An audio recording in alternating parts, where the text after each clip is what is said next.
So hi guys, so welcome back to Senator Kelesi and you for another exciting episode where we try to give out information that is useful to each and every one of us. And today I'm going back to the topic of Ausbildung, that is vocational training. I actually have to go back to this topic because recently I've been receiving a lot of questions about this. Even just today, I've answered about 3 different people in my inbox asking questions about vocational training. And I just want to make some clarifications which I believe are very important for each and every one of us to understand.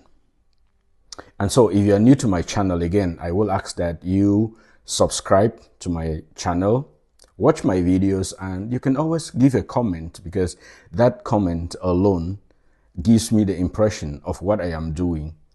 And also it helps me, it gives me that energy to be able to serve you more. Thank you very much for that. For those who have been commenting and reaching out to me, and even from there we connect on Facebook. It is just so wonderful that a little thing you can be doing will be helping people. And so when you also watch the videos, please drop a like or a heart, and that is going to make my day. Thank you very much. And so talking about vocational training in Germany, just like last week, I informed you that I decided to go meet some companies, meet some hospitals and some organizations that actually take students on vocational training, which is also called Ausbildung, as we already know. And I got to ask a lot of questions. These questions I was asking these people or these companies were such that I can get clarifications on what I pass out to you. And now, again, I will say that a lot of students or a lot of people who want to come to Germany and do vocational training are just focusing so much on Pflege, that is nursing, but there are other opportunities in some areas that we can actually explore. What about IT? There are a lot of opportunities in IT.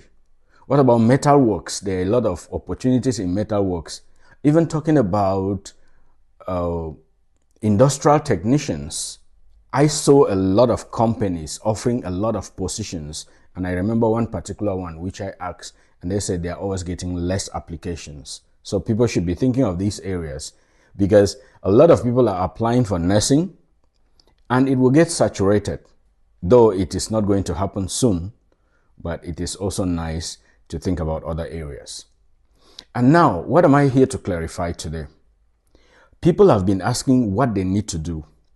And first things first, vocational training is done in German. This is just a reminder. You all know that I have given this information out, and you must have heard that from other channels or from people on Facebook. Vocational training is done in German, so you need to learn German. There are no 2 ways about it. Let's be clear on that. And even if you apply, even when you apply for a visa for vocational training, the embassy first look at whether you have the language requirement. And what is that language requirement? You should have a German proficiency of at least B1. That is what is stated on most embassy websites. But I will tell you that things are gradually changing. My personal advice to you is aim for B2. Aim for B2. Try as much as possible to get to the level of B2. And by the way, if you want to do nursing, know that you should have B2 level because there are medical terms that you need to understand. And so the embassy gives its own qualifications, B1, but then aim for B2 such that you will be very sure that you have the required language proficiency. And now, also about language, when you are taking the exam, also aim to have at least 60 over 100 or 60% in all the modules. We know that for the modules, you have speaking, writing, listening comprehension, and so aim to have at least 60% in all the modules. That will keep you safe. With that, you've already covered the language requirement. Now, the other question which I have answered, even just this morning, I answered that, and I'm sure the person who asked me the question is going to watch this video. If you can still do vocational training if you are 35 years old, the answer is simple. There is no legal age limit to do vocational training. But here is the catch. Beyond 35 years, or from 35 years, your chances are getting smaller. Why is it so? This is my personal opinion and borrowing knowledge from other areas. At least you should have a good time, a length of time to work. So if you are 35, if you're already applying at 35, that might be good. But beyond 35, many companies will already be thinking, what time are we going to take to train this person before the person gets into the job market, and how long is the person going to work? I am not in any way trying to discourage you. You can still do it at 35, but there is no legal age limit to vocational training. That is clear.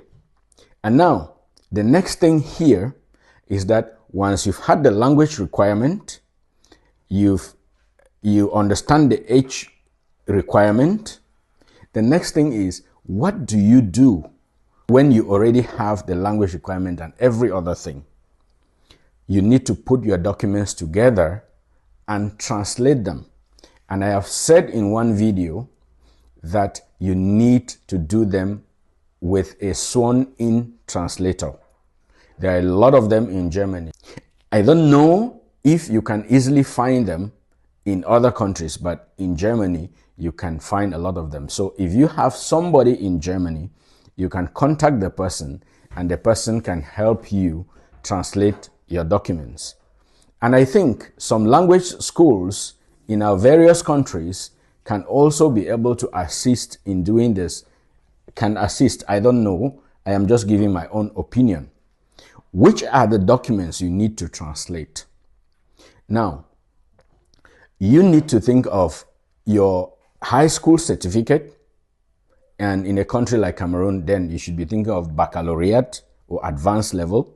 So you have your high school certificate, which you have to translate. You also need to translate your ordinary level certificate. If you are coming from Cameroon, I don't know from other countries, but your school exit certificates, at least the higher ones, you need to translate them.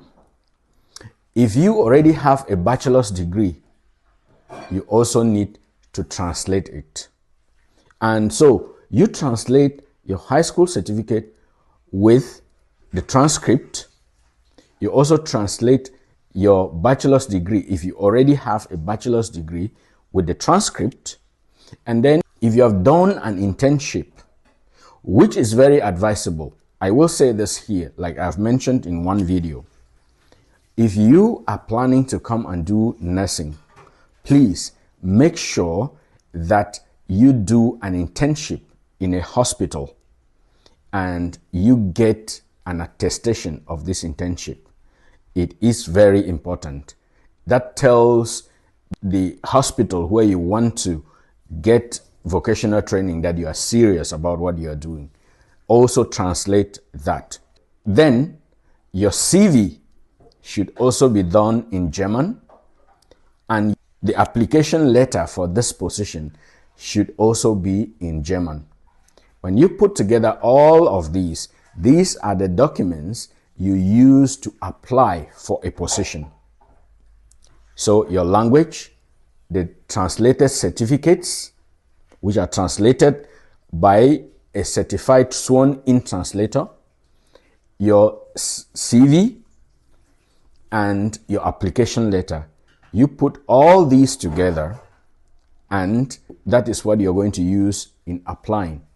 Now, note here, make sure that you don't indicate a document on your CV and then in your actual application file, that document is not there.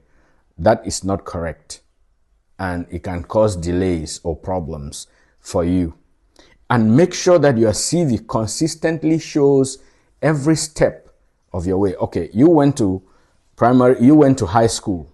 You graduated from high school. What did you do next? What did you do next? And in Germany, your CV always ends with the latest. So if you come to schools, you have to end with the latest certificate that you've had. So if you already have a bachelor's degree, your bachelor's degree should be the first on top before you move down to your high school and so on and so forth. You put all these documents together, that is what your application file is going to look like. When you apply for a position, take for example in healthcare or in nursing, what is going to happen is if the school that you're applying to accepts your application, they are then going to take this file to the foreign office in that city where the school is, and they are going to ask for a prior approval. Then after doing this, they are going to now send that prior approval to you, and that is what you are going to use in applying for your visa at the embassy. That you should note very well. And remember that some schools or some employers or some companies that take students on vocational training, they actually ask that you should include a motivational letter. It is not all of them who do that, but some will ask for a motivational letter. You need to think about this. Remember that every document they ask for is very important. I have already made you understood in other videos that in Germany, documents are asked for almost everything, and you need to provide them as such. So remember, when they tell you this you have to provide this document, do well to provide the document. So some companies, some schools will ask for a motivational letter because they want to be sure that you are really interested in this whole thing. Now, when you apply to the embassy with this prior approval, that is what they are going to use with your other documents. Of course, the embassy has its own list of documents they are asking for, and you need to always check the embassy website very well in whichever country you are to know the exact documents they are asking for. And when you provide all these documents, you will definitely get your visa for vocational training. Now, if you also apply and the employer or the company takes your document and there is a deficit in your documents, because when I spoke with one of the companies, they told me that there are some countries where their high school certificate has a deficiency. So if the company or the school takes your documents and there is this deficiency, they are going to give you a letter to show that there is a deficit in your documents or in your certification. This is not in any way going to stop you from getting your vocational training position. All what can happen in most cases is that they are going to say that when you get here, you are going to make up for this. So there will be makeup classes. This, I think I have taken time to really explain what you should know about vocational training. And I have made an effort to answer some of the questions that are coming on a daily basis. But don't worry, if you still have any questions, you can still reach out to me and I will be glad to answer them.